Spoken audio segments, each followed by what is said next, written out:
Estás escuchando un audio del grupo de investigación Tiempa. Tiempa es un espacio de pensamiento, creación e investigación transdisciplinar que explora las relaciones entre arte, tiempo y ecologías contemporáneas. Este contenido forma parte de nuestras actividades académicas y de divulgación disponibles en nuestra web.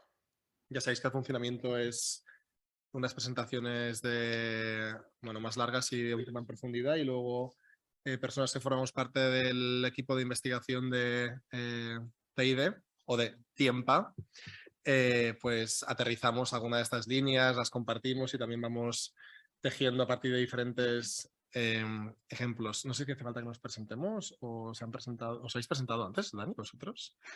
¿Qué creéis? ¿Qué hacemos? Presentámonos. Pues, ¿has comenzado tú, Ana? Sí. Como chulas, ¿no? Como aquí, Bueno, ya no sé mucho qué aquí vamos a presentarnos, ¿no? Bueno, yo no sé mucho qué decir. Yo la verdad es que es mi primer toma de contacto con este grupo de investigación. He estado haciendo el máster este año de estudios avanzados en Historia del Arte y he tenido como el placer de conocer a todas estas personas bonitas que están tejiendo estas jornadas, y son las que Dani al final me ha animado a hacer un doctorado con él, y ahora empezaremos con una beca Predox aquí en la UB. Y nada, la verdad es que mi formación ha estado muy alejada de la historia del arte. Yo hice diseño y he intentado un poco hibridar práctica y teoría hasta el último año que me acabé animando con la investigación. Y estoy interesada sobre todo, os voy a presentar un tema que no está investigando hasta recientemente. Yo me interesa más, dijéramos, por las prácticas gráficas y también por los audiovisuales. Y este año he estado investigando sobre textil, que es un poco lo que voy a presentar hoy aquí. Y creo que ya está. Es que nunca sé qué decir, esto me agobia a mí un montón. Sí, exacto, yo tengo como una, ¿cómo se llama esto? Batería de palabras increíbles, ¿no? Que es que me llamo Blanca, eso no es tan increíble, pero soy Escorpio y digo a veces en algunos contextos que creo que hoy toca, que bruja y boyera también, entonces... Sí. Ay, de hecho, una compañera nos ha recordado que estamos en la sala Jane Addams. ¿Quieres hacer el recordatorio? Que es importante, yo creo, ¿y no? Bueno, que Jane Addams, como tú lo has hecho muy bien, que durmió. ¿Y qué más? Que has dicho que era precioso. Ya es, hombre, claro que sí.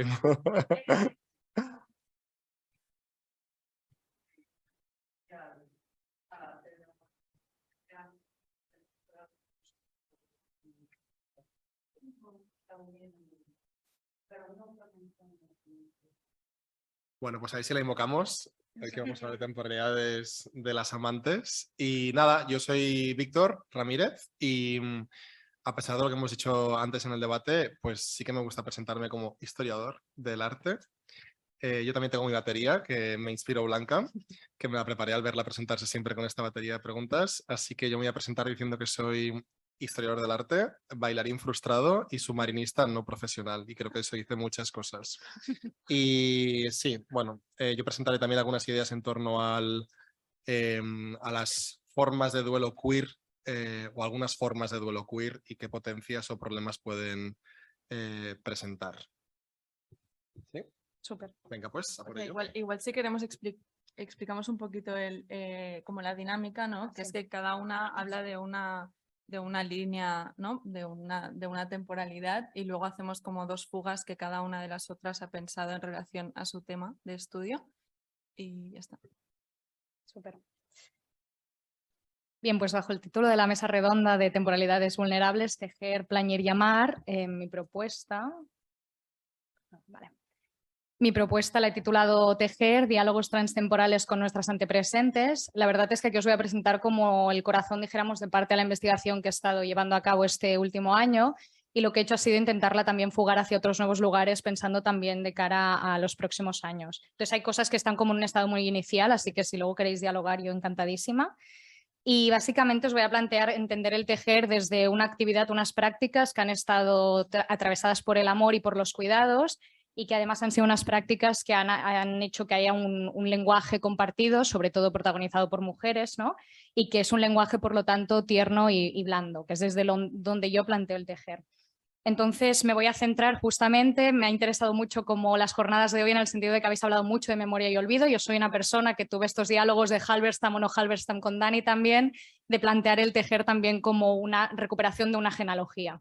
Entonces es desde donde voy a intentar dijéramos, convocar el tejer desde la genealogía que lo ha habitado y por lo tanto ver las potencias que esta memoria ha hecho que tengan estas prácticas textiles en la actualidad.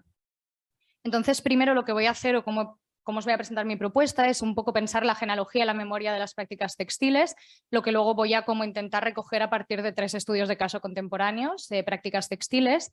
La verdad es que yo me pregunté sobre el tejer cuando vi como mi yaya, que es como quiere que la llamen, no abuela, se relacionaba con esta materia y con estas prácticas textiles, ¿no? Porque veía que era su espacio y la manera en que ella no solo se expresaba, sino que nos cuidaba y nos arropaba.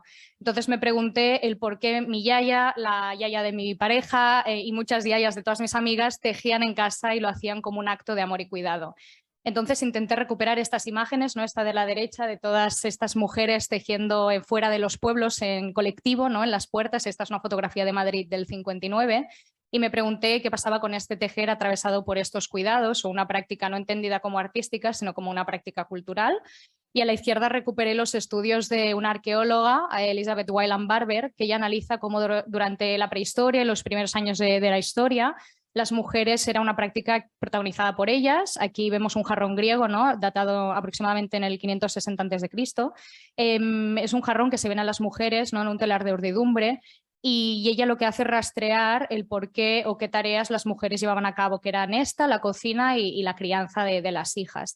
Entonces yo me pregunté también sobre qué pasaba con este tejer y qué características tenía, ¿no? Entonces llegué también a la historiadora del arte Rustica Parker, que en el marco de la segunda ola del feminismo, ¿no? De los 70, ya lo que plantea es abrir el pensar el tejer en relación con el género y hace un análisis de cómo desde la época medieval se ha estado relacionando este tejer con una idea de feminidad. Entonces ella plantea que es justo en la época moderna cuando se intenta reescribir el pasado de la materia textil para hacer ver que los hombres no habían tejido, ¿no? Por ejemplo, en los gremios medievales. Y esto era para atender a un ideal de feminidad construido que quería el patriarcado, que era una mujer pasiva que tejía en casa encerrada, que podemos ver en muchas representaciones artísticas como este cuadro de Marcus Stone del 1888, ¿no? La mujer tejiendo inclinada, siendo vista por este hombre. Entonces yo me preguntaba justamente no por el tejer como una práctica artística o profesional, sino por una práctica de cuidados. Y entonces justamente recuperar para mí esta genealogía y cómo desde la época moderna también sobre todo las mujeres habían tejido y lo que ha hecho que ahora no solo tejan ellas, me lleva a repensar qué características tiene esta práctica, ¿no? Entonces también es interesante pensar el tejer en términos queer. Hay un estudio muy actual de Joseph McBreen que se titula Queering the Subversive Stitch, que recupera el trabajo de Rustica Parker, que ella tituló The Subversive Stitch, Embroidery and the Making of the Feminine, que ella es donde analiza todo esto que os he comentado, y lo que hace Joseph McBreen es analizar el tejer no en términos de feminidad, sino en términos de una práctica queer. Lo que hace es recuperar, dijéramos, todas aquellas figuras masculinas que han sido relegadas a los márgenes y que han tejido, como podían ser los soldados o como podían ser los marineros, etc. Y recuperando también a estas figuras, los needlemen, que les llama, recupera también pensar el tejer no en términos de una práctica únicamente recuperada por mujeres, sino una práctica, dijéramos que ha habitado más allá de la masculinidad hegemónica, que es desde donde yo planteo también el tejer. Entonces, yo planteo un tejer como un método artístico que lucha pues, contra esta masculinidad hegemónica, también con procesos artísticos más falocéntricos, ¿no? Con también entender la producción de conocimiento desde el logocentrismo, y lo planteo como una práctica encuerpada, como una práctica íntima, ¿no? Esto que hablaba también Elena de acercarse a esta táctil, que es el textil, como un lenguaje y otra forma de conocimiento también. Y os he puesto aquí estas imágenes de un colectivo que ahora se ha hecho muy famoso, que es Gisben, unas mujeres afroamericanas de Alabama, que ellas tejen y tejieron de hecho para tener recursos económicos, ¿no? Y que ahora están en muchos de los museos más famosos o galerías de arte de Estados Unidos y de Europa. Entonces, entender para mí el textil desde aquí es desde una práctica que se sabe vulnerable, ¿no? Que reclama esta materia textil, este tocar la materia, este reunirnos para tejer y hablar. Y justamente me llevaba a pensarlo, pues, qué pasaba o por qué ahora podíamos entender el tejer desde la disidencia, por quién había sido protagonizada, ¿no? Recuperando esta genealogía también para entender por qué mi yaya tejía. Entonces, desde aquí me hice también una pregunta, ¿no? que si este tejer se ha conformado en el sentido de opresión patriarcal, ¿no? Sobre todo en la época moderna, ¿qué pasa si lo pensamos más allá de esta? Es decir, es una pregunta que ya se hicieron las historiadoras del arte de los 70, que se imaginaron como las libertades que podía tener el tejer también en el hogar, etcétera.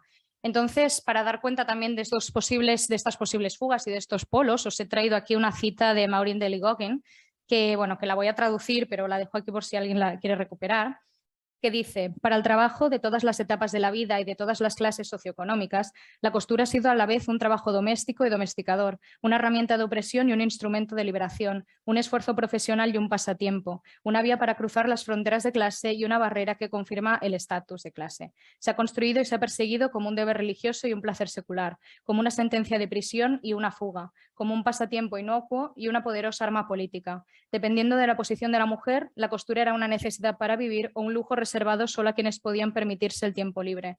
Denostada y celebrada, ha sido, sin embargo, una importante práctica cultural de creación de significados.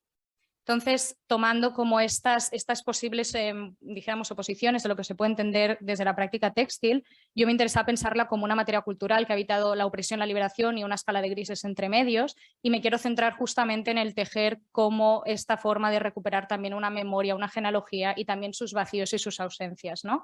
Es una práctica que también la he pensado sin querer romantizarla, o sea, por esto también he querido poner esta cita, y también señalando pues estas ausencias que ahora mismo voy a intentar como mostrar cómo hay artistas que las intentan recuperar, ¿no? Entonces también lo concibo en términos de que rompe con temporalidades hegemónicas. Voy a hacer una especie de cogido prácticas que para mí dialogan con el pasado, no para intentar recomponer una genealogía de manera historicista, sino para desplegar actos poéticos de amor y cuidado hacia aquellas a quienes queremos reconocer e incluso no podemos hacerlo porque no podemos tener los documentos para saber quiénes eran, ¿no?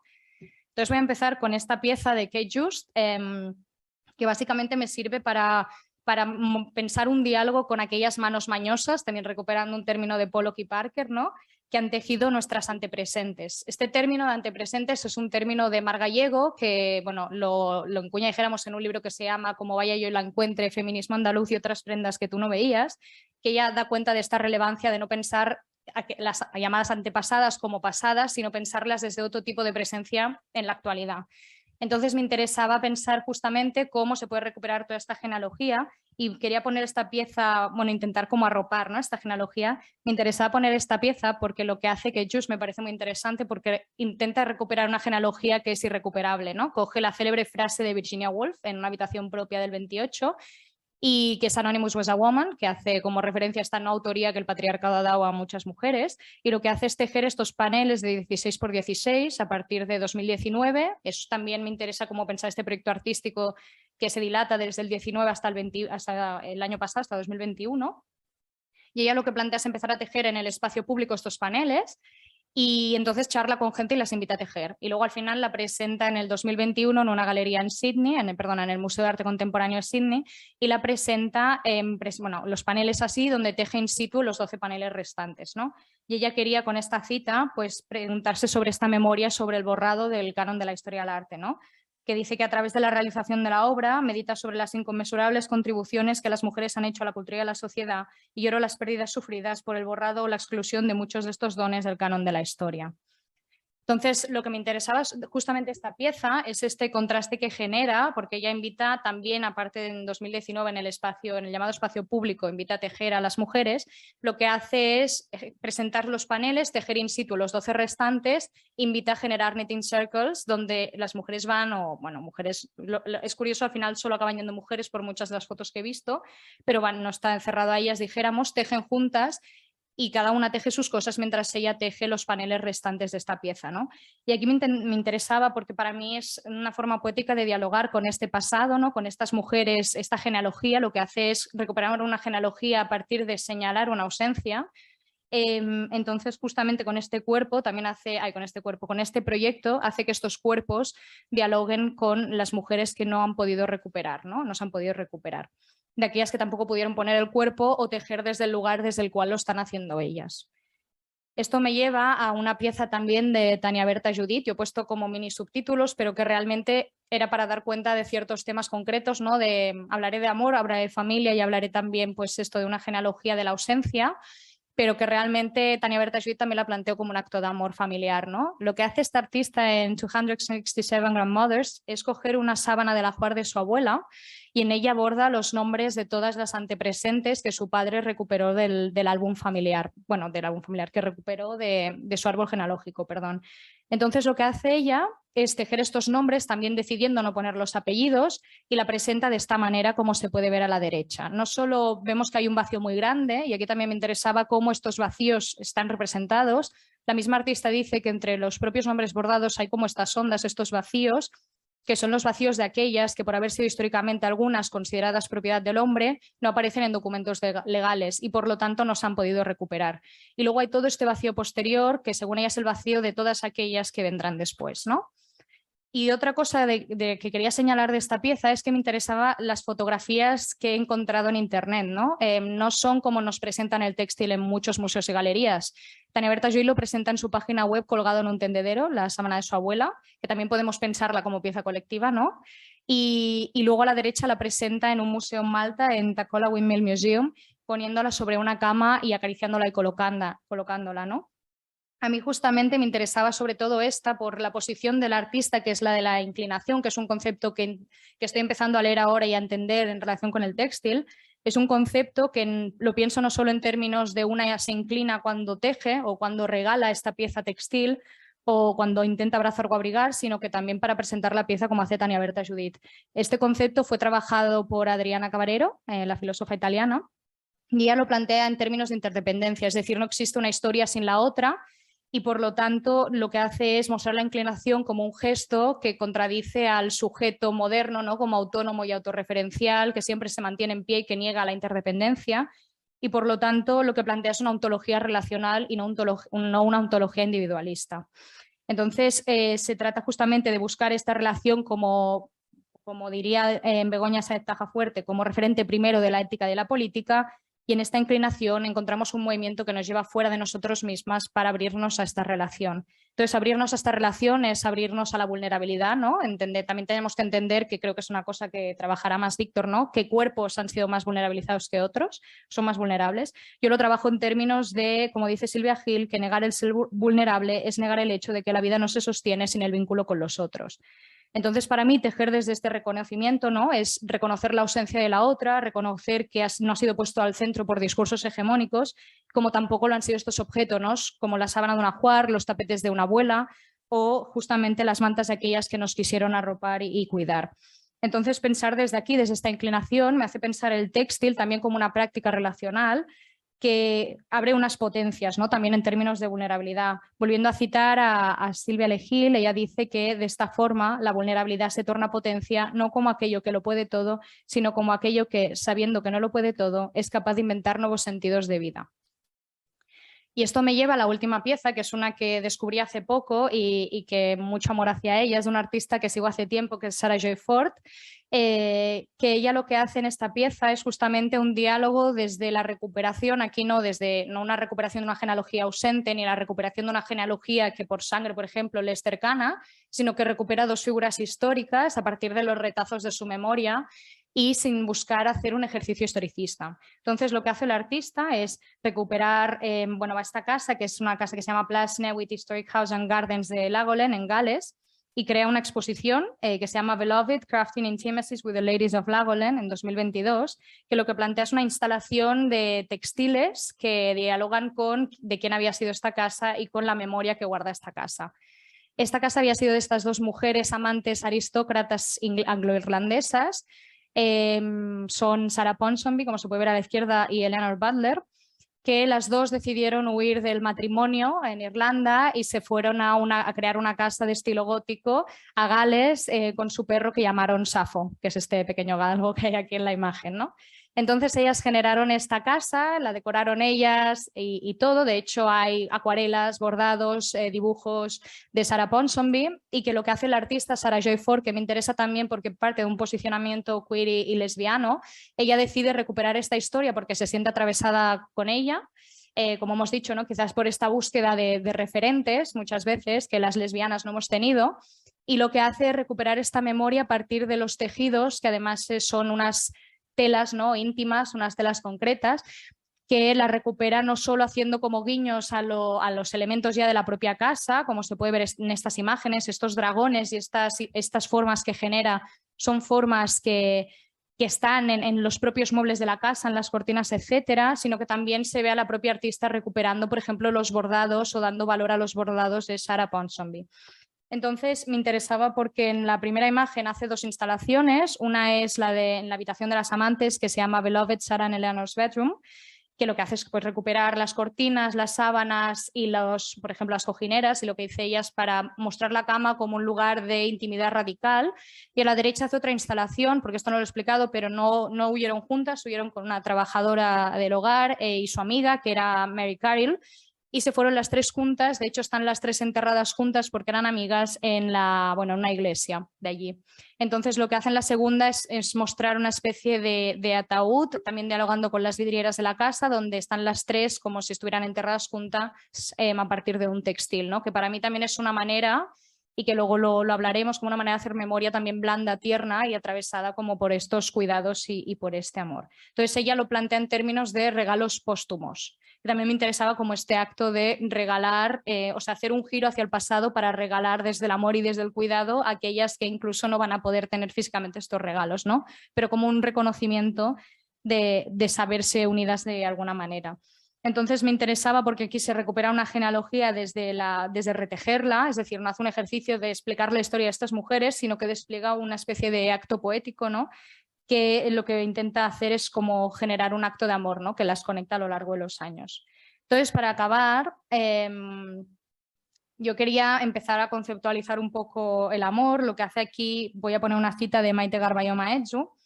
Ella también citando a Cabarero, dice que entenderá el amor con lo que contradice este paradigma, se refiere al paradigma moderno, ¿no? Filosofía de Kant y toda esta historia del arte occidental y teoría estética heredada de la modernidad, como aquello que nos lleva fuera de nosotros mismos y nos inclina hacia otros, como aquello que produce un desequilibrio del yo que desafía y cuestiona la noción de autonomía en la que se centra en la estética moderna y la ontología.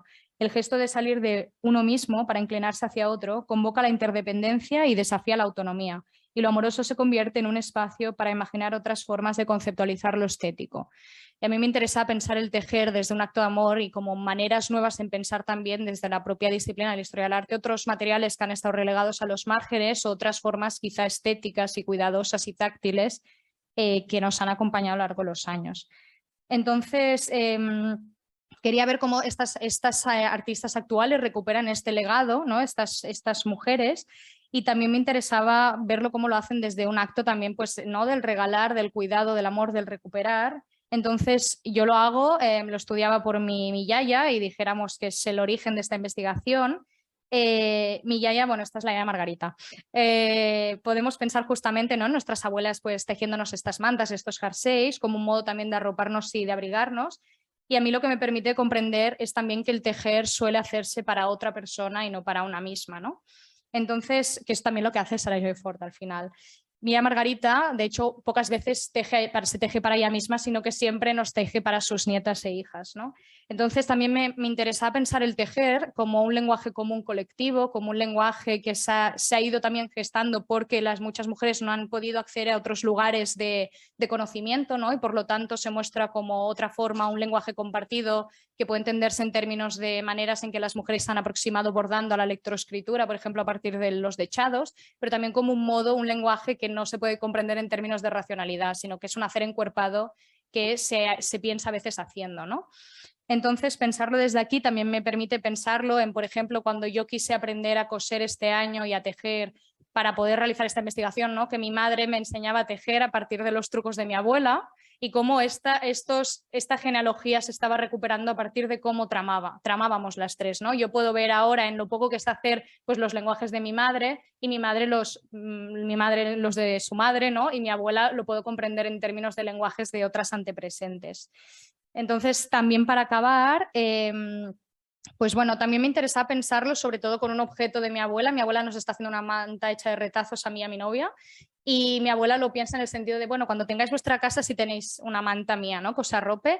Y me interesaba pensarlo en términos de que la yaya lo proyecta en términos de futuro, ¿no? De algo que te va a seguir recordando a mí, te va a seguir arropando cuando yo no esté, y nosotras lo vamos a seguir pensando en términos de pasado de ella y quizá de toda la recuperación de esta infancia y de cómo ella me ha podido abrigar, ¿no? A lo largo de los años. Y también en el sentido de saber que una manta que está en una casa es de reconocer pues este nido y este amor, ¿no? Y que debe seguir siendo abrigado y arropado. Entonces, para mí tejer, ¿no? Es una forma, o lo comprendo como una forma de cuidar, de reconocer los lenguajes que nos han precedido y de reivindicarnos y querernos pues, en estas tramas, en estos remiendos y en estos hilos, y me permite pensar como un tejer desde la vulnerabilidad, ¿no? De la interdependencia, sabernos y reconocernos. Entonces, pensarlo desde aquí me permite pensarlo como un modo transtemporal, bueno, como una práctica transtemporal, justamente por estos diálogos que se establecen, no es para volver a un pasado y quedarnos en él, es para recuperar este pasado, entender dónde estamos y proyectar quizá otros nuevos lenguajes en futuro u otras maneras de hacer colectivas para evitar esta tierra herida, ¿no? Citando a Haraway, desde el sabernos vulnerables, interdependientes y reconociendo también el cuidado y el amor como una resistencia y una potencia. Entonces, para mí, pues el tejer permite solaparnos, ¿no? Entremezclar estas temporalidades y recuperar aquellas que nos han cuidado y abrigado y que ahora queremos hacer nosotras. Entonces, bueno, con esto acabo y gracias. Claro, yo después nada que decir porque estamos todas llorando con la yaya Margarita, ¿no? Pero bueno, yo había pensado en esta pieza como fuga del relato de Ana, que es una pieza de Yasmin Nasser. En realidad pensaba en la serie, no en concreto en esta obra, que es una serie que titula Soft Powers y con la que reflexiona alrededor como de esta capacidad, casi como este superpoder que desarrollamos cuando somos niñas, como para hacer frente a esta necesidad de negociar con las personas adultas, y especialmente ella lo pone en el contexto de las personas que son hijas de personas migradas del sur global. Entonces, esta idea de lo blando también me recordaba algo que te persigue a ti también, ¿no? Que es como este otro lenguaje que no es el del amo, igual que es otro, citando a Audre Lorde, es otro más tierno y más suave. Y ella hace estas telas de terciopelo como la que veis en la pantalla, que están, que en realidad es terciopelo quemado. O sea, la fotografía la imprime quemando algunos trozos de la tela, y estas fotografías son imágenes que recupera tanto de su archivo personal como del archivo de otras mujeres yemeníes y estadounidenses que la rodean a ella, ¿no? Esa es la genealogía que Yasmin decide invocar porque es la suya, y los momentos en los que decide retratar a estas niñas son los momentos en los que están fuera de la supervisión de estas adultas frente a las cuales han tenido que desarrollar estos poderes blandos, ¿no? Como qué pasa cuando ellas están fuera de este ojo supervisor y pueden dejarse ir y ser como mínimo sin estar condicionadas por lo aprendido. Entonces piensa con estas imágenes alrededor de la privacidad como un escenario de otro tipo de poder blando que es quizás también un espacio para la recuperación de la agencia. Y aquí me interesaba mucho el tema del textil porque ella elige con mucha conciencia este terciopelo como cálido, como material, por un lado porque este material que es el de boreo, esta técnica del terciopelo quemado, estaba como muy de moda en Estados Unidos en los 90, y ella lo recupera también desde ahí, ¿no? Como desde un deseo de su adolescencia o de una imagen pues esto como idealizada de la feminidad de los 90 en Estados Unidos, pero por otro lado este tejido también hace referencia a un estilo de vestimenta yemení que se llama dirú, me perdonará alguien si no lo pronuncio bien, que usan generalmente las mujeres que están casadas o comprometidas para vestirse como en ocasiones especiales, y que es entendido también como un símbolo de otra feminidad, ¿no? Entonces para mí esta elección del material es como lo que genera en realidad el significado de la pieza, que se enmarca dentro de una genealogía blanda e híbrida en tanto que diaspórica también. Gracias. Y el siguiente ejemplo, que de hecho nos sirve tanto para que me cruce yo con el tejer de Ana, y le sirve a Ana, ¿no? Para cruzarse con la temporalidad vulnerable del duelo, de la que hablaré a continuación, que es este tejido memorial que se viene construyendo, de hecho, año tras año, desde los primeros años de la crisis del SIDA, y que funciona, yo creo, muy en sintonía con este tejido como una especie de estratigrafía, ¿no? O capas de recuerdos, de cuerpos ausentes que se teje además de forma colectiva, aparte con este gesto como tierno de la inclinación, ¿no? Del que hablabas, que creo que tiene algo muy queer también, este tejido memorial que se hace en muchas ciudades, ¿eh? Creo que esta es una imagen en inglés, ¿no? Si lo veo bien. Es que no veo. Pero en Barcelona, por ejemplo, cada año se sigue haciendo el 1 de diciembre, se suele hacer el acto con un tejido con estos nombres de personas ausentes a consecuencia de enfermedades relacionadas con el SIDA o VIH. Entonces, creo que puede ser útil para hacer este enlace. Yo tenía algunas potencias y algunas dudas también en torno a este memorial. No sé si tú quieres también plantear desde dónde lo abordabas o cómo te cruzabas, Sí. y luego ya enlazo con Vale, la... perfecto. ¿Te parece? Súper. Sí, yo también traté este memorial porque también me interesa mucho como los modos de hacer memoria, ¿no? Que justamente antes habláis de conmemoración, ¿no? Y cómo se conmemora, perdón, suele ser desde pues, estas esculturas, estos monumentos, ¿no? De hechos de escultura que parecen que tengan que ser eternos a lo largo de los siglos y que normalmente a quién, ¿no? Realzan y sobre quién lo realzan. Entonces yo me planteaba pues modos de hacer memoria también como más horizontales, más siguiendo estos lenguajes blandos, y que justamente este modo de hacer memoria, ¿no? Si no me equivoco, está hecho por las personas que tenían relación o que se sienten atravesadas, ¿no? Entonces me gustó mucho porque en la página web, de hecho, puedes hacer como un zoom a estas quills de la fundación, y que había una que eran los nietos de una persona que había sido, bueno, que había muerto, y como, bueno, que era una llorera total porque veías cómo escribían como niños en las quills, ¿no? Y dibujaban cosas a la persona, al abuelo muerto. Entonces me interesaba en el sentido de que para mí es una manera, no es un funeral per se, pero es una manera de hacer duelo también, de un colectivo que nos ha puesto al centro, y es una manera casi de arroparla, ¿no? Pensar en el quilt como una manta, como aquello que arropa. Y es desde donde me interesaba también plantearlo en el sentido de forma de hacer duelo o de visibilizar no solo la magnitud de las personas fallecidas, sino también el modo en que se hace, ¿no? Que es un modo de llorarlas, de quererlas y de arroparlas, que es desde donde yo la había analizado esta pieza.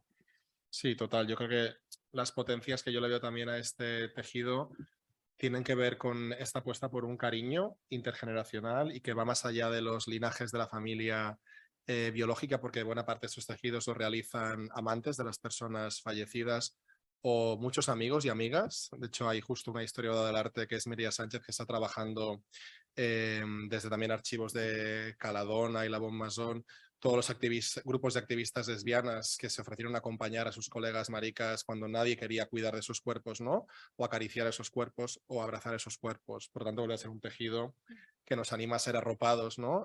Por el cariño intergeneracional, a reclamar esa generación perdida de la que no sabemos nada y que seguramente está planteando formas de vida mucho más disidentes, y hacerlo desde esta posibilidad de fundar linajes al margen de la familia biológica heteropatriarcal, ¿no? Como bien también ha ido introduciendo Elena. Sí que es cierto que, y esto está relacionado con un, no sé si decirle un susto, pero con una preocupación que plantearé también en la siguiente presentación, y es que leyendo a Douglas Green, que es como de los autores como clásicos en torno a la crisis del SIDA y el vínculo con las artes, sobre todo en un contexto anglosajón, comenta en un artículo que es The Spectacle of Mourning, ¿no? El espectáculo del duelo, creo que es del 91 o del 92, como esta imagen de este telar enorme con todos los nombres de los fallecidos era al mismo tiempo una imagen muy, muy golosa para aquella población homófoba que tenía en una imagen, en un artefacto, la victoria de todos esos cuerpos fallecidos, ¿no? Y el hecho plantea en ese artículo y recoge muchas bromas aparecidas desde evidentemente la violencia homófoba en prensa, en medios, en el ámbito social, de cómo al mismo tiempo lo que para nosotros es una promesa, un ejercicio de genealogía o de arrope, ¿no? E intergeneracional, puede ser también una imagen de fatalismo queer, ¿no? Que es un poco lo que voy a también a rescatar en la siguiente sesión, ¿no? Como parece que estamos siempre, ¿no? Condenados a trabajar desde la violencia, ¿no? Y esa condena a la mayor exposición a la violencia y por lo tanto a la muerte, ¿no? Y siempre tener que subvertir esa mayor exposición y ese trabajar desde el duelo, la muerte, cuando al mismo tiempo es una imagen muy golosa, desgraciadamente, ¿no? Para el patriarcado más hostil y homófobo. Y realmente me impactó mucho pensar que esto podía ser una imagen atractiva, ¿no? Porque reúne de forma múltiple una gran cantidad de cuerpos que espera a cierta población que desaparezca, ¿no? Me pareció como muy impactante pensar que puede servir para eso también, ¿no? Este artefacto. Y por ahí quería ir. No sé si quieres añadir algo más o No, paso. sí, que es fuerte. Me parece muy fuerte como que esta imagen se pueda subvertir de esta manera, ¿sabes? Sí. Pero sí, o sea... Vale, pues vamos a ver si los funerales especulativos nos ayudan. Yo voy a trabajar a partir de otra temporalidad vulnerable, que es la del duelo, y a presentar una idea con la que, nada, vengo trabajando poco y realmente aún me la estoy preguntando, así que luego podemos recoger también si puede ser una idea útil, problemática o extraña. Lo cierto es que cuando hacemos estas jornadas y escuchas a varios ponentes, siempre acabas confrontando tu presentación a partir de todo lo dicho, así que estoy ya un poco aturdido después de tantas presentaciones. Venga, a ver dónde llegamos. Como decía, en este caso voy a trabajar desde otra temporalidad vulnerable, que es el eje, ¿no?, de nuestras 3 presentaciones, que tiene que ver con la temporalidad del duelo. Todas habréis vivido en un momento de duelo y fijaos que a veces se trabaja con esta metáfora del desprendimiento, que si lo pensamos es una imagen fuerte, que se define desde el ámbito de la geografía como un movimiento de inestabilidad debido a la falta de apoyo que sustenta algo. De hecho, un desprendimiento en geografía es una catástrofe y si rastreamos las raíces etimológicas de catástrofe, la raíz catá hacia abajo y contra o estrofe voltear nos remite a realmente el duelo como un tiempo de desprendimiento, de catástrofe y por lo tanto de un tiempo alterado, puesto del revés, volteado. Si bien es cierto que por estos motivos, ¿no?, es decir, todo desprendimiento altera un paisaje de forma irremediable, el duelo o este tiempo alterado se ha reivindicado también como un tiempo de potencias. Para ilustrar este desprendimiento vital y geográfico, he puesto este fotograma de este film que es After Love, donde la protagonista justo inicia un doble duelo. Ha fallecido su pareja y ha descubierto que ha tenido una vida paralela con otra mujer y justo en el momento en el que inicia su duelo está haciendo ese trayecto en barco y hay un desprendimiento enorme de la costa, como podéis ver, y de hecho toda la película juega con esta metáfora del desprendimiento interno y el desprendimiento de las arquitecturas o los paisajes que rodean a la protagonista. Sin embargo, vamos a plantear también aquí algunas posibles potencias de este tiempo del duelo, como se ha venido haciendo, de hecho, desde el activismo queer, desde hace mucho tiempo.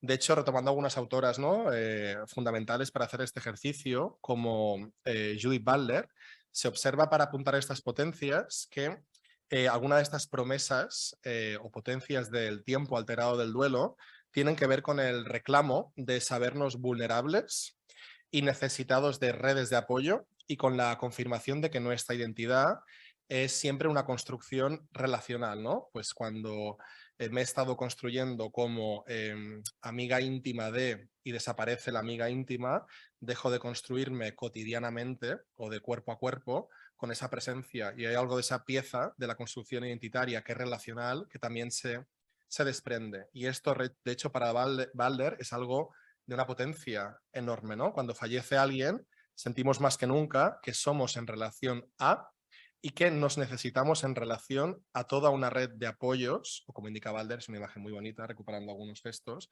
ella habla de una red social de manos desde el propio nacimiento, ¿no? Necesitamos desde el nacer una red social de manos para sostenernos. Partiendo de esta premisa del tiempo del duelo, y evidentemente vinculado al tiempo del duelo queer del que voy a hablar, estaba apareciéndome desde la aparición de este videoclip y desde justo la aparición también del capítulo final de La Veneno, donde hay un funeral especulativo que luego veremos, esta noción de un funeral ciencia ficcional o un funeral especulativo. Voy a enseñar el videoclip que dura nada, unos 3-4 minutos. No es porque vaya a rescatar como promesa todo lo que aparece en el videoclip, porque es un videoclip con armas y con muchas aristas, pero es el que me anima a despertar este resorte de trabajar esta posible noción de funeral especulativo y si tiene alguna utilidad o no. Fijaos que indica claramente que lo que vamos a ver a continuación ocurre en un país ficcional en el que un Estado prepara un funeral para una trabajadora sexual desaparecida, muerta. Y perdonad, está en francés, pero vais a ir viendo cómo Stromae, el cantante, encarna diferentes perfiles que se han relacionado con esa trabajadora sexual, desde el policía fiscalizador que la tosiga y la violenta, hasta el cliente, hasta veréis cuando se lamenta, encarna al hijo de esta trabajadora sexual. Vale, al margen de que parece un poco un funeral de Corea del Norte, eso es cierto, quería trabajar algunas ideas de este funeral ciencia ficcional o especulativo. Es un funeral ficcional, evidentemente, y aquí entra un juego de tiempos futuro y diagnóstico del presente, porque desgraciadamente sabemos que actualmente una trabajadora sexual no se merecería, ¿verdad? Un funeral como este. Un Estado no organizaría un funeral como este, lo que nos lleva a un diagnóstico que han trabajado muchas autoras queer especialmente, ¿no? Desde un ámbito más vinculado sí, a narrativas queer, Judith Butler, pero muchísimas más, en el que ciertos cuerpos, ciertos sujetos están más expuestos a la violencia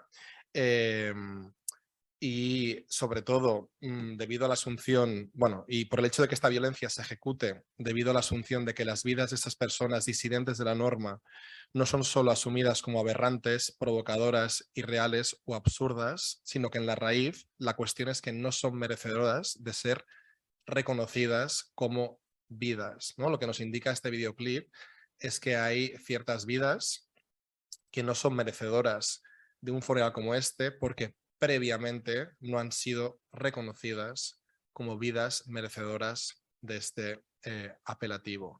Lo explica mucho mejor Judith Butler. No voy a rescatar las citas porque vamos a leer una un poco más larga. Cuando estábamos planteando estas jornadas donde Dani nos hace la invitación, ¿no?, a trabajar esta noción de futuro, yo me pregunté en qué apartados de la bibliografía con la que estoy trabajando me aparecía esta cuestión del futuro. Y era precisamente en alguno de estos textos de Judith Butler como Vida precaria o Marcos de Guerra, especialmente, donde Judith Butler explica que toda vida, y ahora lo leeremos con calma, toda vida integra siempre una especie de condición de futuro donde para poder saber si una vida es merecedora de ser reconocida como vida, nos podemos preguntar si cuando esa vida desaparezca será llorada de forma digna, celebratoria, comunitaria, grandilocuente incluso si lo necesitamos, como hemos visto en este videoclip de Stromae,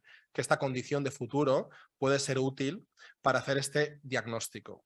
Ella lo explica mucho mejor. Vamos a leer tranquilamente estas dos citas para entender cómo esta condición de futuro perfecto e imperfecto para ciertas vidas más o menos expuestas a la violencia es fundamental como diagnóstico.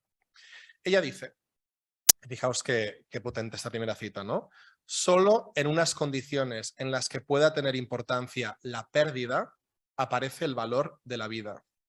Así pues, la capacidad de ser llorado es un presupuesto para toda vida que importe.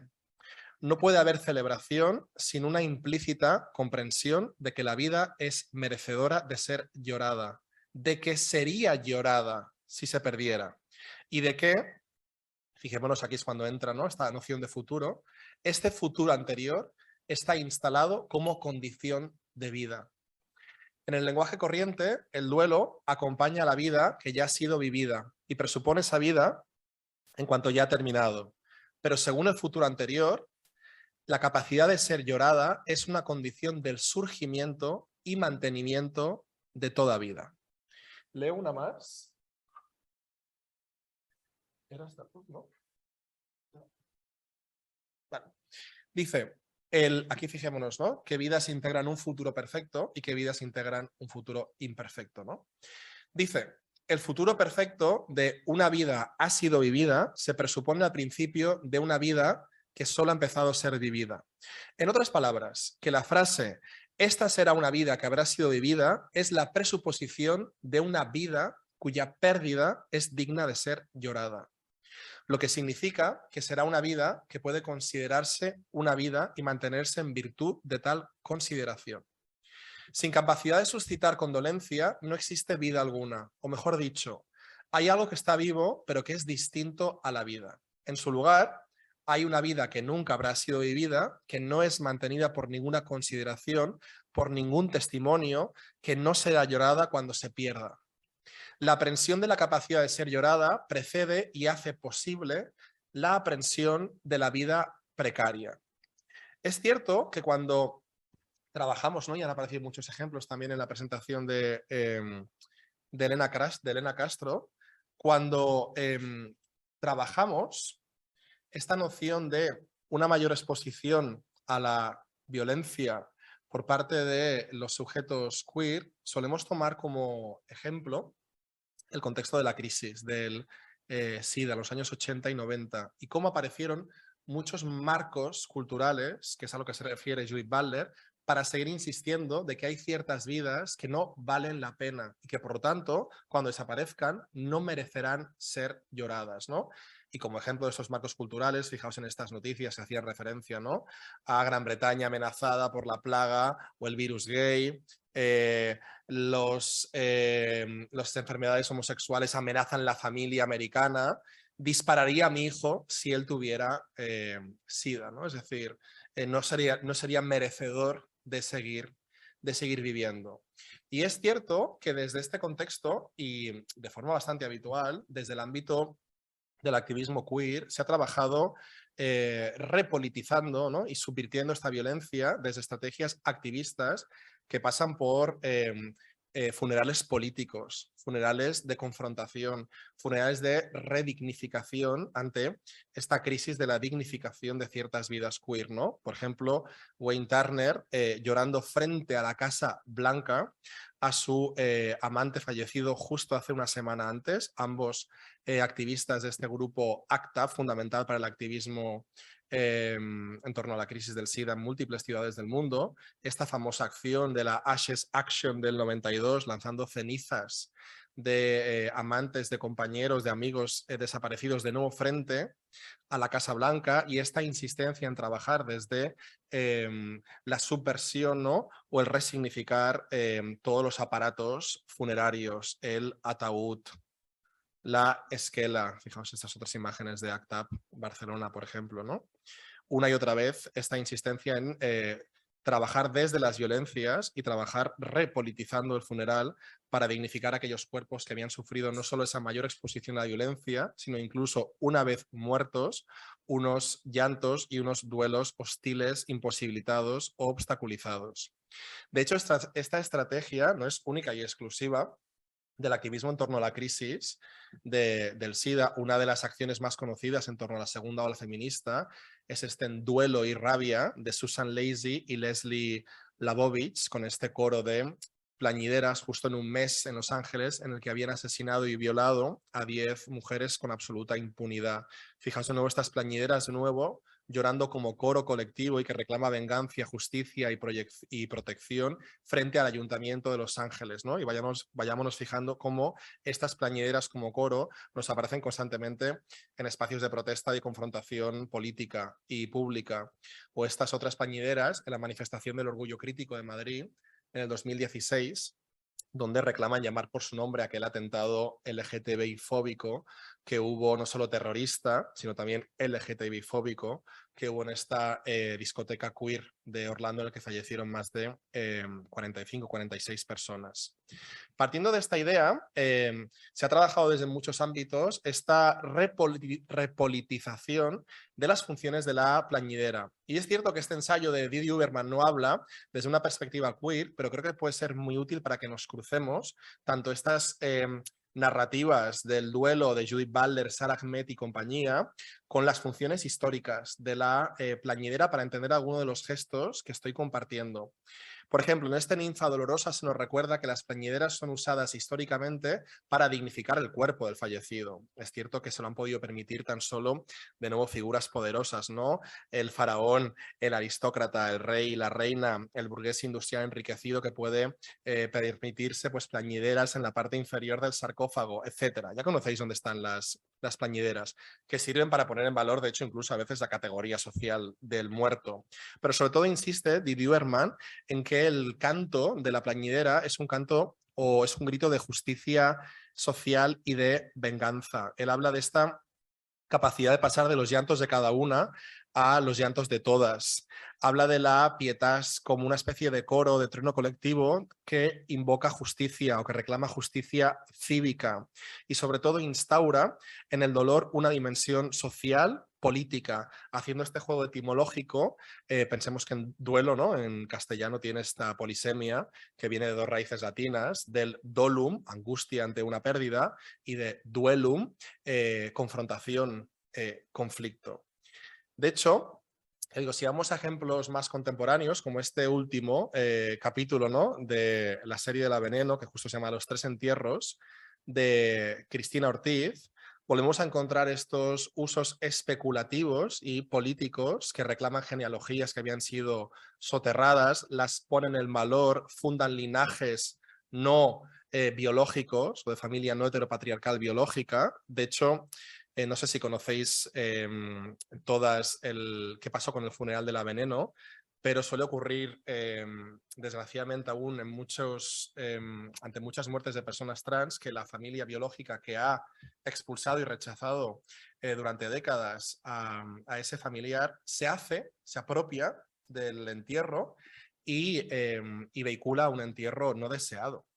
En el caso de Cristina Ortiz, el entierro se hizo con el dead name, con el nombre con el que ella fue asignada al nacer. Se hizo un entierro de tradición católica a puerta cerrada y las cenizas que ella pidió que se escamparan no se escamparon, ¿no? Y se quedaron en propiedad familiar, ¿no? Entonces fijémonos la violencia funeraria también que se sigue ejerciendo una vez muertas muchísimas personas queer.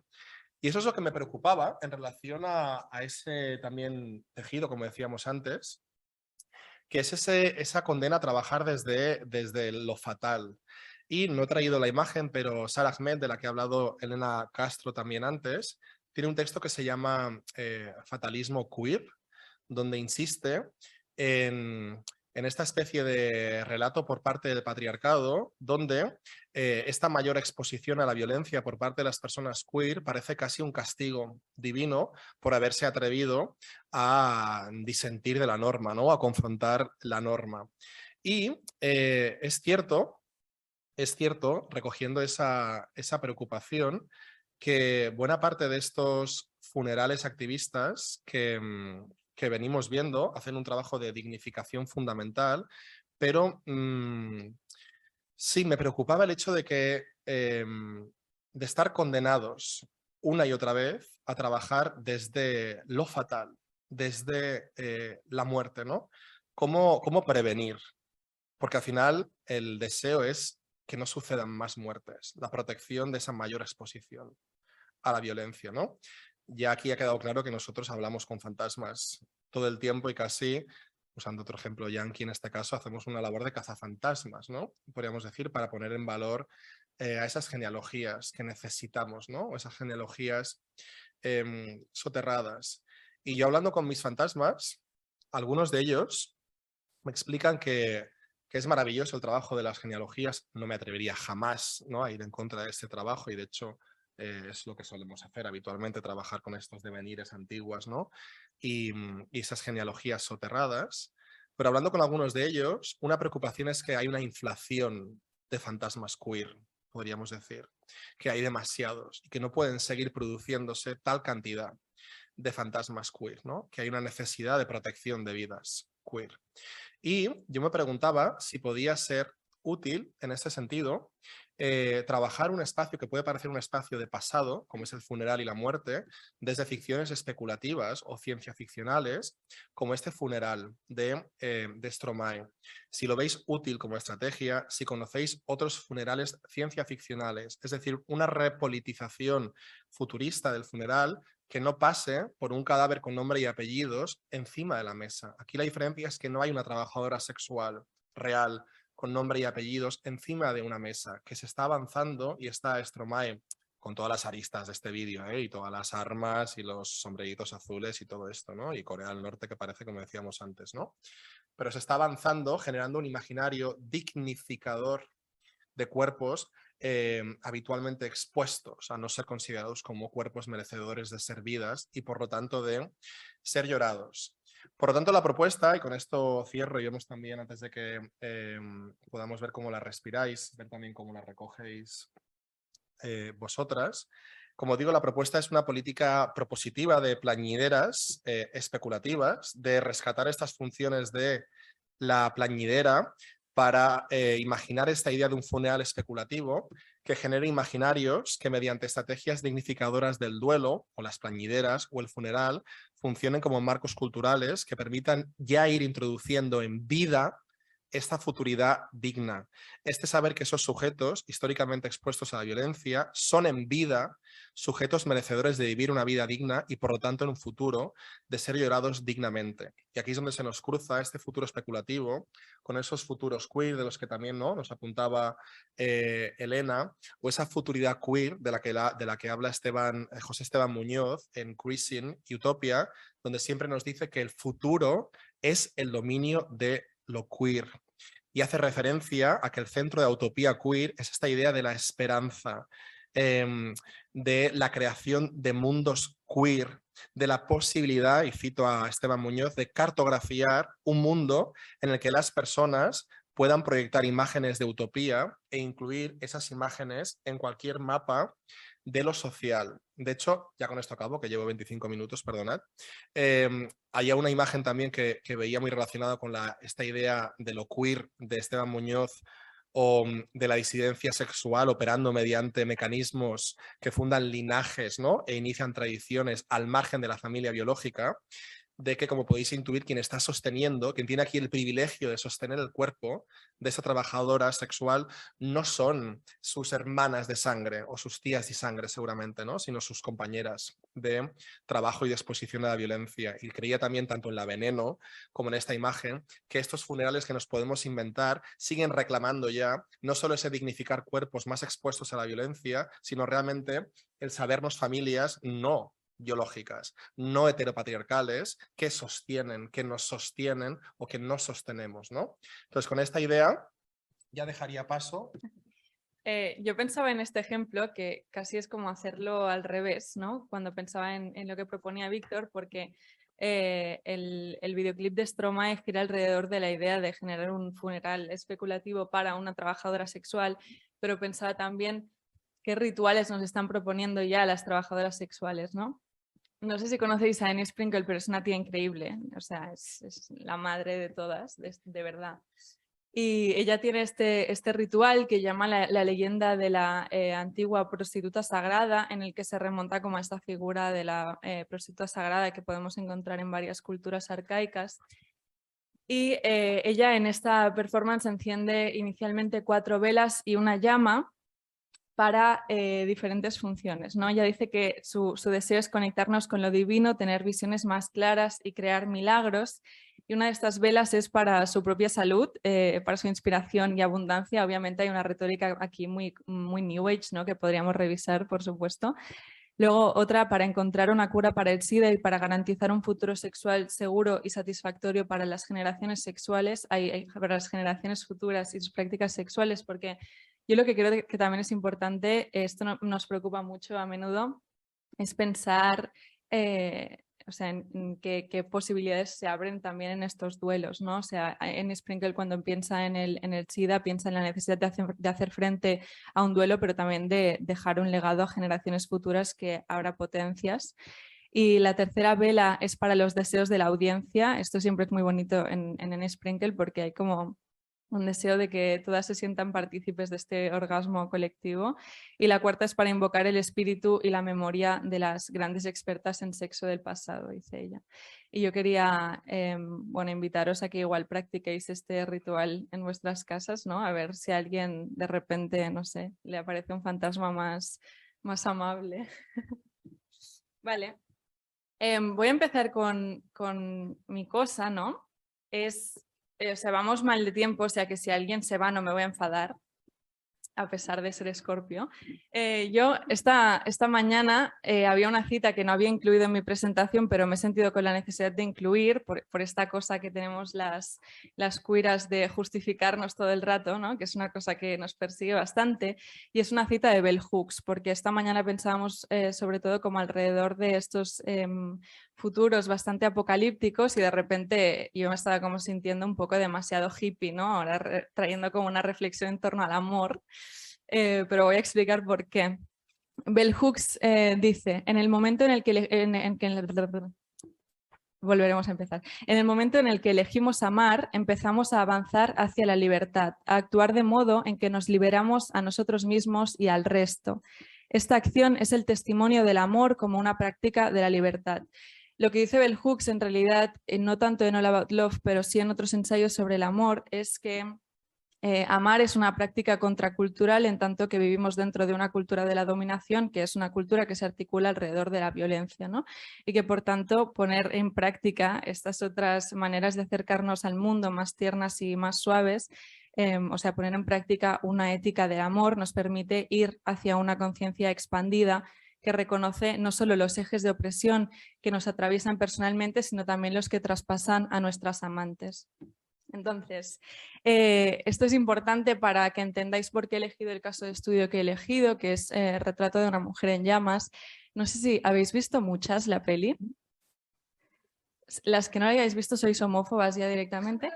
No, pero no pasa nada, lo digo porque traía algunos vídeos que no se podrán reproducir porque hemos tenido problemas técnicos, pero bueno, el día 9 de noviembre la proyectan en el Manac y la voy a presentar yo brevemente, o sea que si os apetece podéis verla ahí.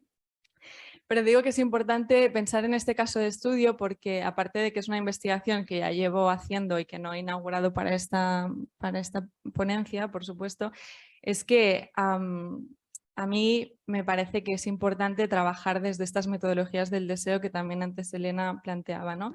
Y hay una bibliografía no citada, que es la bibliografía de mis amantes y de mis amadas, que son discursos pues, que no se pueden citar, pero que están ahí y que son los que forman y los que tejen mi personalidad y mi manera de hablar.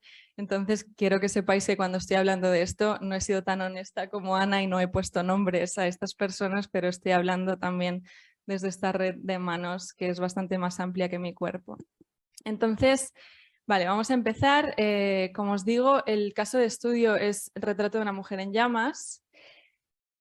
Y en ese sentido me interesa la película porque me parece que las amantes en el film habitan una temporalidad que es una temporalidad sostenida, y esto lo pienso como en un sentido polisémico, ¿no? No solamente sostenida en este sentido como del tiempo congelado o del tiempo dilatado, sino también sostenida en tanto que manipulada, como manoseada y cuidada por las amantes. En la película, pero en realidad en cualquier vínculo y especialmente en los vínculos lesbianos jamás se suceden las acciones o los sentimientos en un solo eje temporal, sino que siempre está a caballo entre lo que hemos nombrado de manera un poco azarosa presente, pasado y futuro. Y aquí me interesa que veamos que el emblema del film es no te arrepientas, recuerda. Esto lo digo porque a Shama lo que le interesa, Céline Sciamma es la directora del film, no es crear una historia de amor imposible, aunque este presente de las amantes no es eterno, sino hacernos pensar en cuáles son las posibilidades de lo eterno una vez nos dejamos afectar por el cuerpo de la otra, ¿no? Como en realidad es imposible que la marca del amante desaparezca en algún momento y por tanto no decidimos cuándo empieza y cuándo acaba esta historia. Y de esta forma creo que podemos como confrontar esta estructura heteronormada que nos preocupa y que también aprovecharé para hablar con José Esteban Muñoz sobre esto. y que nos impide pensar en la separación como el fin de su historia, ¿no? Porque siempre las amantes viven y vivimos juntas en un espacio en el que el tiempo que está dislocado no es esclavo de las estaciones. José Esteban Muñoz dice que, voy a citar textualmente, el tiempo de lo queer es salir de la linealidad del tiempo heterolineal, que es una temporalidad autonaturalizante. La temporalidad extática y horizontal de lo queer es un camino y un movimiento en una dirección a una mayor apertura al mundo.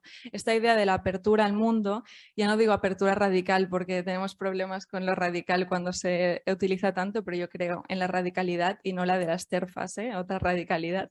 Pero esto lo recuperaré más tarde con Anzaldúa. El tiempo de lo queer es un tiempo utópico, por decirlo con José Esteban Muñoz, que no se deja cristalizar en estructuras cerradas de ordenación de los cuerpos o del deseo en pasado, presente y futuro, ¿no? Entonces yo creo que necesitamos otras herramientas de reorientación o de desorientación con las que pensar el tiempo.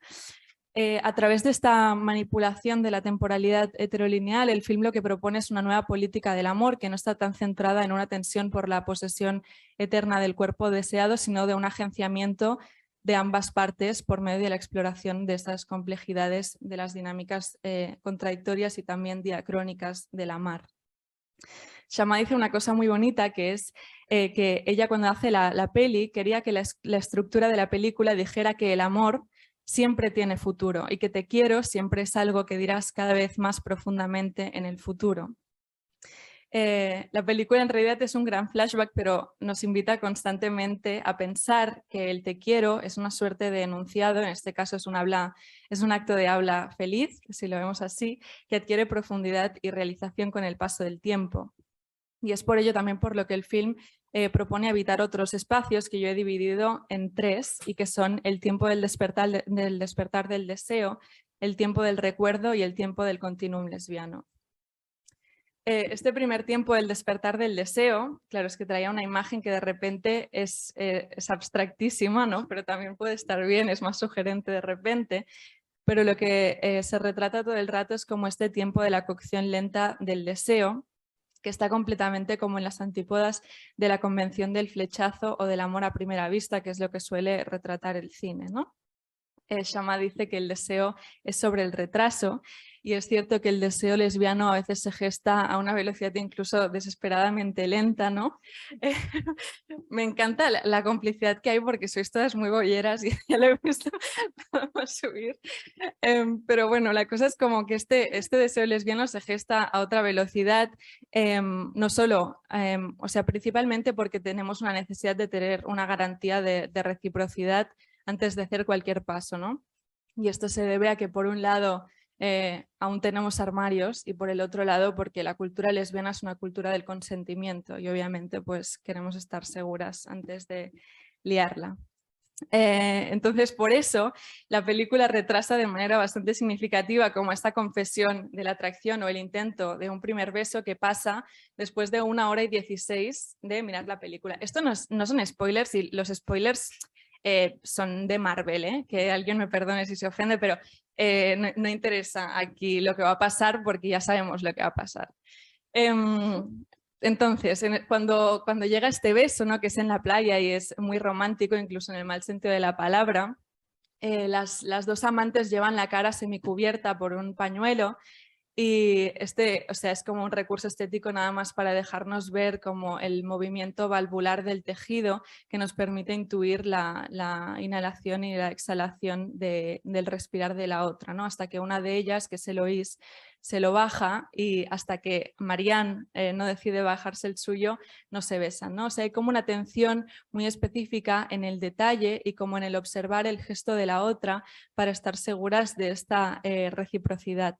Y a mí me interesa especialmente como esta predisposición corporal a prestar atención al detalle, porque si queremos pensar en una política del cuidado, en la que a mí me interesa especialmente incidir, también hay que pensar en cómo qué recursos o qué consecuencias materiales tenemos para llevarla a cabo, ¿no? Y esta meticulosidad, esta precisión con los gestos siempre pues llevará inequívocamente a entender las necesidades y límites del amante de forma no apalabrada, que también me parece algo bastante interesante delante de un feminismo que lo único que propone es que sí es sí y no es no, ¿no?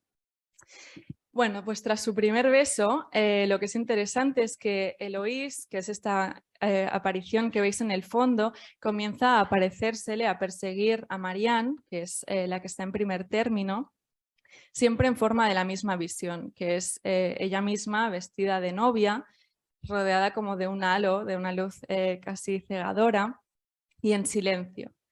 Está en silencio, pero siempre su presencia obliga a Marianne a girarse por algo que no sabemos bien qué es, ¿no? Es como esta presencia-ausencia que es polisémica, una fantasmagoria que a la vez habla de una muerte inexorable, no en el sentido como de un abandono trágico del mundo, sino como una posibilidad de devenir eterna en otro plano de la realidad que era hasta entonces, hasta este beso inaccesible.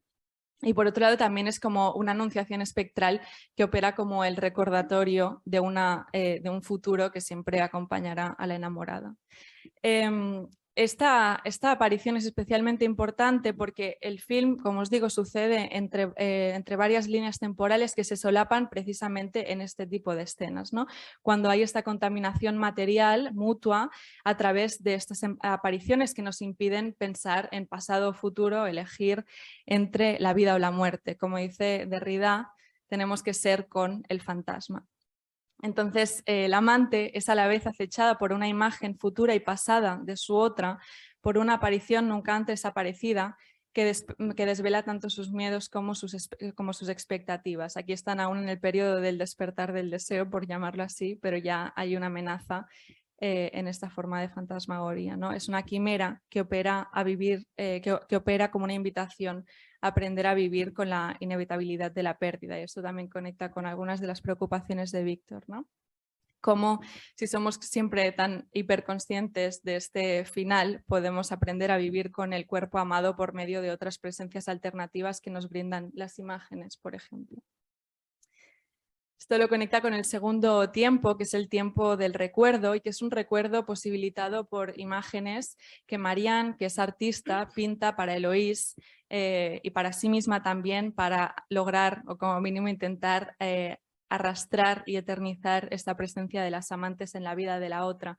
Lo que veis a la izquierda es un retrato de Eloís que Marianne pinta como copia del retrato que le ha sido encargado realizar para Eloís, pero de eso no voy a hablar, y que guarda para sí misma, ¿no? Para acordarse de Eloís. Y en cambio el dibujo que tenemos a la derecha es un autorretrato que pinta de sí misma en una escena increíble que tampoco voy a desvelar, pero que es importante pensar que lo pinta en la página 28 de un libro. Esto lo digo porque tras la separación de las amantes, Marianne, la pintora, digamos, vuelve a ver a Eloís sin que ella note su presencia 2 veces más, y una es en un salón de estos como franceses así bien rococós, donde Marianne expone una obra que luego os mostraré y Eloís es la modelo de otra obra, de esta obra, ¿no? Como veis aquí, las que habéis visto la película sabéis que este retrato no tiene nada que ver con el retrato que Marianne decide hacer de Eloís, sino que aquí la exponen de manera como bastante academicista y bastante romantizada, ¿no? O sea, la eterizan bastante a Eloís, pero hay un gesto que confirma que el pacto entre las amantes quedó sellado como este pacto de eternidad, que es el hecho de que Eloís abre el libro justo por la página 28, que coincide con la carilla en la que Marianne pintó su autorretrato. Y luego hay una segunda escena como de reencuentro unidireccional, digamos, que es este concierto de Vivaldi. Vivaldi es como el verano de Vivaldi es la única música, el único tema, perdónate, yo es que cuando hacíamos música en la carrera no me enteraba de nada y no sé cómo se llama esta composición, esta pieza es la que acompaña a las amantes desde como el principio de sus encuentros. Es que hay una escena muy bonita al principio de la peli en la que Eloís, que siempre ha estado cerrada en su casa y en un convento también, pide a Marianne que toque alguna pieza en el piano para que pueda saber cómo suena la música profana. Y Marianne le toca Este verano de Vivaldi. Entonces, como Eloís pues, desconoce completamente las convenciones artísticas musicales, le pregunta que si la pieza es alegre y Marianne le responde: no es alegre, pero es viva. Cuenta la historia de una tormenta, con todas las contradicciones que puede contar una tormenta, ¿no? Entonces, estas risas entre sollozos que vemos aquí en la última escena, en este concierto, confirman como si las lágrimas fueran el lacre que sella su compromiso, que aún siguen vivas efectivamente la una en el cuerpo de la otra, ¿no? Si se emociona Eloís y no consigue decidirse tampoco si quiere llorar o quiere reír, es precisamente porque la historia que está escuchando cuenta la historia de esta tormenta. Porque el triunfo del enlace no es poseer eternamente el cuerpo de la otra, sino conservar un recuerdo a través del cual afirmar: yo estaba viva, y no solamente yo estaba viva, sino estábamos, estamos y estaremos vivas a través del arte en este caso. Y esto es una línea bastante importante en la peli, porque el arte finalmente es lo que nos permite, utilizo la peli como excusa para no exponerme demasiado, ¿no? Pero el arte es lo que nos permite como cuerpos aferrados afirmar la vida. Yo creo que esta afirmación de la vida es importante también frente, bueno, pues esta idea como de que, no sé, para una generación a quienes siempre se nos ha planteado que no tenemos futuro, aferrarnos a la vida me parece también una estrategia de supervivencia. Pero el arte es un espacio para eso, ¿no? Para trascender el tiempo y el espacio y retornar a las amantes a una temporalidad asincrónica. Entonces, Marianne y Eloís, y en realidad las amantes lesbianas, viven como amantes eternas en el arte, porque si este es inmortal también pueden serlo los sentimientos que vehicula. Y así se pone como en marcha una rueda que no tiene fin, en el que el amor lleva a amar al arte y el arte lleva a amar al amor, o simplemente a imposibilitar su olvido.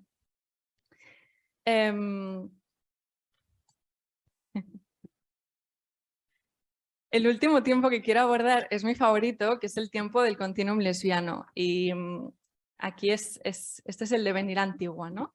Que llevo como amenazando con sacar todo el día. La idea de continuum lesbiano es una idea que recupero de Adrienne Rich, que es una tía brillante también, y ella se refiere con esta idea como a un flujo transversal y transtemporal, en el que caben como infinitas prácticas o costumbres que llamamos lésbicas por la identificación del sujeto que las experiencia con otras mujeres. Esto lo dice Rich, pero yo esta idea de mujer la pondría en cuestionamiento. Ahora no voy a entrar aquí porque este es mi libro, entonces si hablo de eso igual me paso bastante de los 20 minutos, pero lo que me parece atractivo de este concepto es que Rich insiste en la accesoriedad de las experiencias sexuales genitales con otras mujeres, ¿no? Ella dice: si lo ampliamos hasta acoger muchas más formas de intensidad primaria entre dos o más mujeres, incluido el compartir una vida interior más rica, la solidaridad contra la tiranía masculina, el dar y el recibir apoyo práctico y político, si podemos percibirlo también en asociaciones como la resistencia al matrimonio y en la conducta desastrada, empezamos a capturar bocanadas de la historia y de la psicología femeninas que han estado fuera de nuestro alcance a consecuencia de las limitadas definiciones clínicas, en su mayoría, del lesbianismo. Entonces, yo tengo una intuición que es muy personal, ¿no? Pero que es que para entrar en este continuum lesbiano hace falta algo más que ser una mujer y acostarse con una mujer, y para mí pasa por el desarrollo de un sexto sentido que nos permita pues, insertarnos en esta otra temporalidad.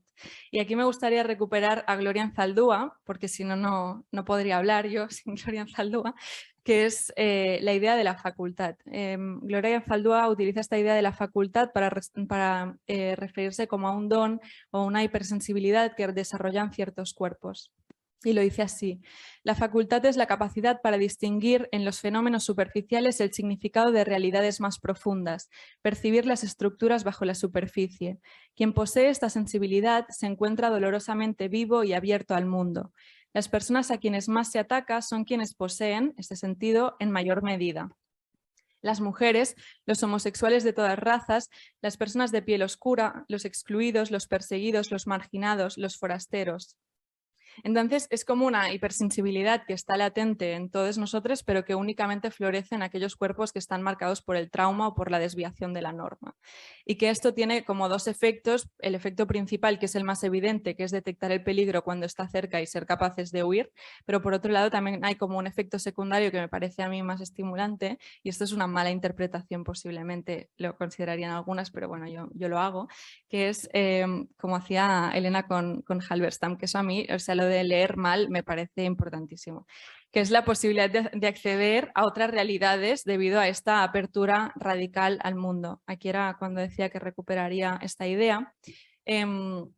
Cuando Gloria Anzaldúa utiliza esta idea de la apertura radical, se refiere como a unas personas que en realidad son bastante concretas, que son estas que llama atrapadas entre los mundos, y que esto también le permite identificarlo con una leyenda o con un relato que recupera de algunas tradiciones indígenas, que es algo que ella de pequeña oía llamar como mitad y mitad. Estas personas que son mitad y mitad o atrapadas entre mundos son en realidad aquellas que huyen del disciplinamiento binario de los cuerpos y donde la anormalidad y la deformidad, no solamente a nivel de género, sino también a nivel de capacidad, pueden hacernos como deambular por las fronteras de lo binario de manera pues más fluida o más fácil, ¿no? Entonces, este desbordamiento del cuerpo normativo aquí se presenta como una posibilidad para un despertar de la conciencia que a mí me parece bastante guay y bastante necesario. Bueno, también hay otra autora que es Audre Lorde, que en Poetry is not a Luxury, que es un artículo muy guay también, dice: para cada una de nosotras como mujeres hay un lugar oscuro dentro de donde lo oculto y creciente surge nuestro verdadero espíritu. Estos lugares de posibilidad dentro de nosotras mismas son oscuros porque son antiguos y ocultos. Han sobrevivido y se han fortalecido a través de la oscuridad. Dentro de estos lugares profundos, cada una de nosotras tiene una reserva increíble de creatividad y poder, de emociones y sentimientos no examinados ni registrados. El lugar de poder de la mujer dentro de cada una de nosotras no es blanco ni superficial, es oscuro, antiguo y profundo. Esto, hay una cosa importante que no voy a profundizar en ella, pero en alguna ocasión lo he hecho, que es la idea de que es una idea que recupero también de Toni Morrison, que es esta cosa como de que en realidad cuando lo racializado no aparece está significado como lo oscuro, y esto pasa en Retrato de una mujer en llamas. No hay ninguna persona negra en Retrato de una mujer en llamas, pero sí que hay como una relación de lo oscuro como esto que conecta con otros saberes que son ancestrales, y esto es importante para mí porque lo que abren tanto lo que abre este sexto sentido, que en Anzaldúa es la facultad y en Lorde es la poesía, es la posibilidad de prestar atención a lo que a primeras es imperceptible, porque es invisible o porque ha sido invisibilizado, y que por tanto nos invita a expandir la sensibilidad a los 5 sentidos, ¿no? Como a pensar qué es lo que podemos hacer cuando la vista no alcanza a entender lo que está pasando. Y también por otro lado hay como una llamada a lo poético o a lo connotado, y ahora empezaré a abordar la relación con el film, y de la relevancia que tiene el contar, recontar y descontar historias para aquellos que habitan los márgenes o que nunca han tenido acceso a contar sus propias historias. Aquí siempre recupero una frase de Juliana Huxtable, que es una tía petarda increíble, que ya la podéis seguir en Instagram, y que lleva unos looks también tremendos. A mí me parece importante porque siempre como la gente que hace teoría se viste aburrida y Juliana Huxtable no lo hace. Bueno, pues Juliana Huxtable dice que cree que es importante que como una mujer trans negra tiene que tener la posibilidad a no ser documental, a no ser literal. Y esto para mí es importante porque con Víctor siempre lo hablamos, que no sé, nos parece como estamos sumergidas en un estado de incredulidad, ¿no? Cuando pensamos que si hemos detectado que no hay imaginarios que hablen de nosotros, o como mínimo no desde nosotros, pero tampoco estamos como haciendo nada para rescatar otras estrategias que están en lo mitológico, por ejemplo, para crear discursos desde ahí, ¿no? Como cuando aparece lo mitológico o lo mítico dentro de los discursos críticos, siempre es para señalar que es desde ahí, desde donde se nos ha construido como seres monstruosos, pero aún no hemos sido capaces, o no demasiadas, de ver cuáles son las posibilidades de recuperar este tipo de relatos, ¿no? Y especialmente para mí es importante porque parece que últimamente cuando decides cómo relacionarte con lo queer, se te exija ya ser activista. yo esto es una cosa que me pone muy nerviosa porque yo no lo hago tan bien como para ser activista, pero parece que como hablas desde ahí ya estás haciendo activismo, ¿no? Y el activismo tiene un problema que es que exige un nivel como de claridad y de concisión que no te permite a veces fugarte a otros sitios como pueden ser lo mitológico. Por eso yo reivindico como en este momento tan importante la recuperación de estos otros relatos no oficiales. Y en la película esto se hace, es una mierda que no podáis ver el vídeo ahora porque es increíble este momento, pero bueno, sí tendréis más ganas. Se recupera la figura de la bruja como uno de los refugios clave como, donde reflejarnos como feministas y como lesbianas, ¿no?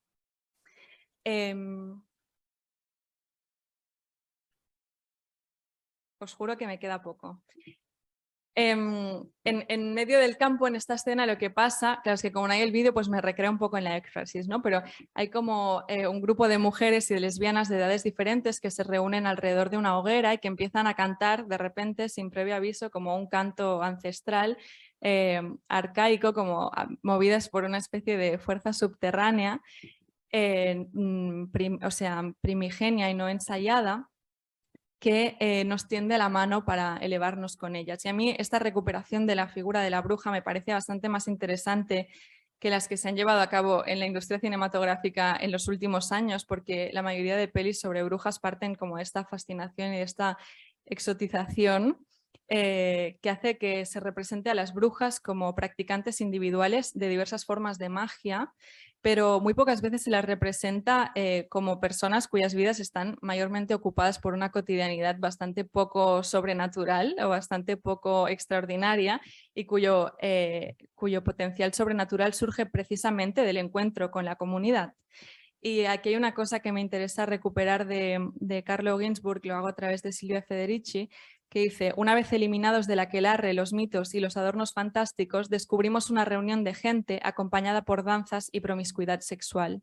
Y es guay porque en este aquelarre de Shammah, lejos de configurar como una representación endiablada o perversa de estos encuentros brujos, se articula alrededor como de ideas más verosímiles como pueden ser las de reunión, amistad, erotismo, intercambio de conocimientos y también sororidad. Y luego hay otro relato que se recupera, que es el de Orfeo y Eurídice. Esta es la figura que hay, el cuadro que os digo que Marian presenta en este salón y lo hace bajo el nombre de su padre también. Eso es otro tema de la peli. Y aquí me gustaría citar a Donna Haraway, porque si no citamos a Donna Haraway no nos vuelven a invitar más a estas jornadas. No, pero Donna Haraway tiene esta cosa increíble que dice: importa que pensamientos piensa en pensamientos, lo hace a través de otra persona también, cuyo nombre he olvidado. Importa que conocimientos conocen conocimientos, importa que relaciones relacionan relaciones, importa que mundos mundializan mundos, importa que historias cuentan historias. Esta frase ya sé que todas la sabéis, pero para mí es importante recuperarla aquí porque las narrativas que utilizamos para dar cuenta a una realidad no tienen solamente una descripción, hay una dimensión descriptiva, sino también performativa. Y aquí sería interesante recuperar a Andrea Soto también, pero no tenemos tiempo. Pero para mí lo que es importante es que si contar historias sabemos que es un ejercicio de ordenación del mundo, eso nos presenta la posibilidad de recontarlas de otras maneras. Y aquí Shammah rescata este mito clásico de Orfeo y Eurídice, de las garras de los discursos heteropatriarcales para resemantizarlo desde una perspectiva lesbofeminista. Y lo que es guay es que no se conforma con una lectura sola, sino que a lo largo del film las identidades mitográficas de las amantes se van, son fluidas y caleidoscópicas hasta el punto en el que es imposible detectar quién es quién, ¿no? Quién es Orfeo y quién es Eurídice. Pero sí que podemos reconocer el mito por esta constancia icónica, como dirían Blumenberg, que está en el gesto del darse la vuelta. Y ahí yo lo pensaba también a través de Elena, que tiene un artículo increíble en el que habla de esto. Y entonces este gesto también, pues recuperarlo desde aquí me parecía como una cosa bastante potente, ¿no? Porque este gesto en el mito siempre ha estado relacionado con el capricho órfico de retener la imagen de Eurídice para la eternidad, pero también podemos relacionarlo con otros deseos como pueden ser el de buscar una genealogía o el de decidir quedarse a vivir en los infiernos, porque hay un momento donde hay una discusión alrededor de la mesa en el que las amantes discuten sobre el significado del mito y Marianne, que es la pintora, dice que si las reglas eran tan concisas es imposible que Orfeo no decidiese lo que estaba haciendo y fuese solamente un impulso, ¿no?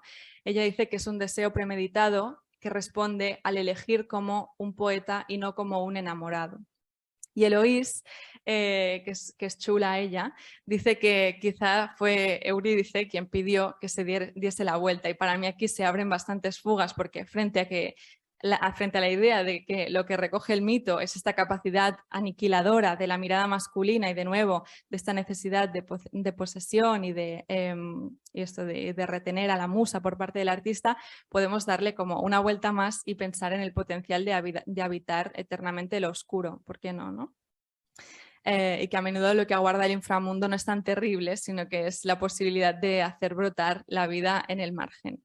Ya para acabar, lo que quería decir es que en este espacio excepcional el que habitamos las amantes, encabalgado y sostenido, el cronómetro está al servicio del efecto, del afecto, y los límites espaciotemporales los marcan los cuerpos amantes y amados. El tiempo que habitamos las lesbianas es un continuo que no transcurre a la velocidad del reloj, pero probablemente tampoco a la que rota la tierra. Un tiempo quizás más parecido al brotar especular de las flores, al vaivén dependiente de las mareas o las explosiones asincrónicas de los astros. Es un estar suspendidas en un tiempo absoluto, o mejor dicho, absolutamente interdependiente.